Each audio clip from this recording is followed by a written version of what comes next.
மத்திய கல்வி அமைச்சர் தர்மேந்திர பிரதான் ராஜினாமா செய்ய வேண்டும் என்று சிஜேபி வலியுறுத்தி இருக்கிறது. ஆம் அல்லது இல்லை என்ற பதிலே தேவை என்கிறது கரப்பான் ஜனதா கட்சி. ஆம் அல்லது இல்லை என்ற நேரடி பதில் வேண்டும். மத்திய அரசுடனான பேச்சுவார்த்தைக்கு முன்பு கரப்பான் ஜனதா கட்சி வலியுறுத்தி இருக்கிறது. மத்திய அமைச்சர் தர்மேந்திர பிரதான் ராஜினாமா செய்ய வேண்டும் என்று கரப்பான் ஜனதா கட்சி வலியுறுத்தி இருக்கிறது.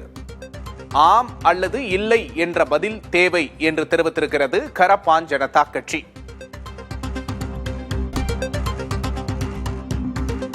நேற்று இது தொடர்பாக பேச்சுவார்த்தை நடத்தப்பட்டது. தொடர்ந்து இன்றும் இது தொடர்பாக பேச்சுவார்த்தை நடத்தப்படும் என்று தெரிகிறது. டெல்லி ஜந்தர் மந்திரில் இளைஞர்களின் போராட்டம் தொடர்ந்து கொண்டிருக்கிறது. இந்நிலையில் தர்மேந்திர பிரதான் ராஜினாமா செய்ய வேண்டும் என்று கரப்பான் ஜனதா கட்சி மீண்டும் வலியுறுத்தி இருக்கிறது.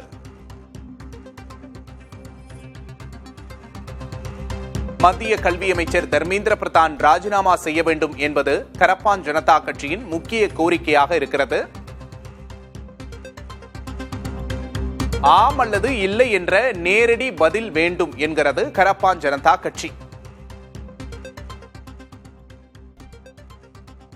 டெல்லி முழுவதும் பாதுகாப்பு வளையத்திற்குள் கொண்டுவரப்பட்டிருக்கிறது. ஏராளமான இளைஞர்கள் டெல்லியின் ஜந்தர் மந்திரில் குவிந்திருக்கிறார்கள்.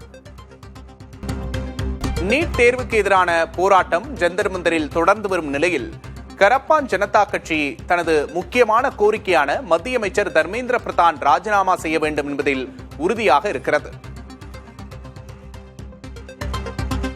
கூடுதல் விவரங்களை செய்தியாளர் ராஜீவிடம் கேட்டு வரலாம். ராஜீவ், தற்போது சிஜேபி தர்மேந்திர பிரதான் பதவி விலகணும் அப்படிங்கறதுல உறுதியா இருக்கிறாங்க அப்படிங்கிறது தெரியுது. இப்போ லேட்டஸ்ட் அப்டேட் என்ன? விக்னேஷ், இன்று மூன்றாவது முறையாக மத்திய அரசுடன் அந்த பேச்சுவார்த்தையானது நடைபெற இருக்கின்றது. அவர்களுடைய கோரிக்கை, பிரதான கோரிக்கையான தர்மேந்திர பிரதான் பதவி விலக வேண்டும் என்பதை தான் மீண்டும் வலியுறுத்த இருக்கின்றனர். அதற்கு அவர்களுக்கு ஆம் அல்லது இல்லை என்று அந்த பதில் கிடைக்க வேண்டும் மத்திய அரசிடமிருந்து.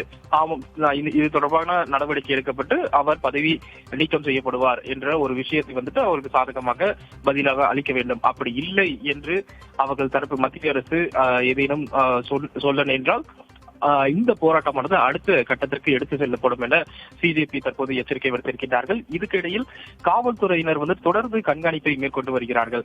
கிட்டத்தட்ட 10,000க்கும் மேற்பட்டவர்கள் இந்த ஜந்தர் மந்தர் பகுதியில கூடியிருப்பதாகவும் இதனை கட்டுப்படுத்துவதற்காக, அதாவது பாதுகாப்பை உறுதி செய்வதற்காக 3,000க்கும் மேற்பட்ட காவலர்கள் தற்போது பணியில் ஈடுபடுத்தப்பட்டிருக்கிறார்கள்.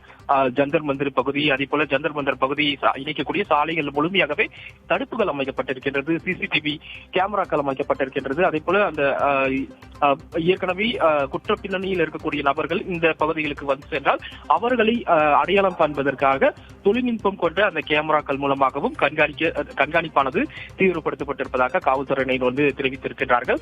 அதே போல இந்த போராட்டத்தில், அதாவது இடையில் ஏற்பட்ட இந்த வன்முறையின் போது சுமார் 130 காவலர்கள் காயமடைந்ததாகவும் 15 வழக்குகள் எஃப்ஐஆர் வழக்குகள் பதிவு செய்யப்பட்டிருக்கின்றதாகவும் 65 மாணவர்கள் இந்த மோதல்கள்ல காயமடைந்திருப்பதாக காவல்துறை தற்போது அந்த தகவலை வெளியிட்டிருக்கிறார்கள். எனவே குற்றம் கொண்ட நபர்களுக்கு கண்காணிக்கவும், தொடர்ந்து வரக்கூடிய நபர்களை கட்டுப்படுத்துவதற்காக இது போன்ற பல்வேறு ஏற்பாடுகள் செய்யப்பட்டிருப்பதாகவும் தற்போது காவல்துறை தரப்பிடமிருந்து சொல்லப்பட்டிருக்கிறது. இன்றைய தினம் அந்த பேச்சுவார்த்தையில் இந்த போராட்டத்திற்கு முடிவு எடுக்கப்படுமா அல்லது இந்த போராட்டம் அடுத்த கட்டத்திற்கு எடுத்து செல்லப்படுமா போன்ற முடிவானது தெரிய வரும். விக்னேஷ், தர்மேந்திர பிரதான் ராஜினாமா அப்படிங்கறதுல ஆம் அல்லது இல்லை அப்படிங்கிற பதில் தேவை அப்படிங்கறதுல சிஜேபி உறுதியாக இருக்கிறது தெரிகிறது. இன்னைக்கு என்ன நடக்குது அப்படிங்கறத பொறுத்திருந்து பார்க்கலாம். கூடுதல் விவரங்களுக்கு நன்றி ராஜு.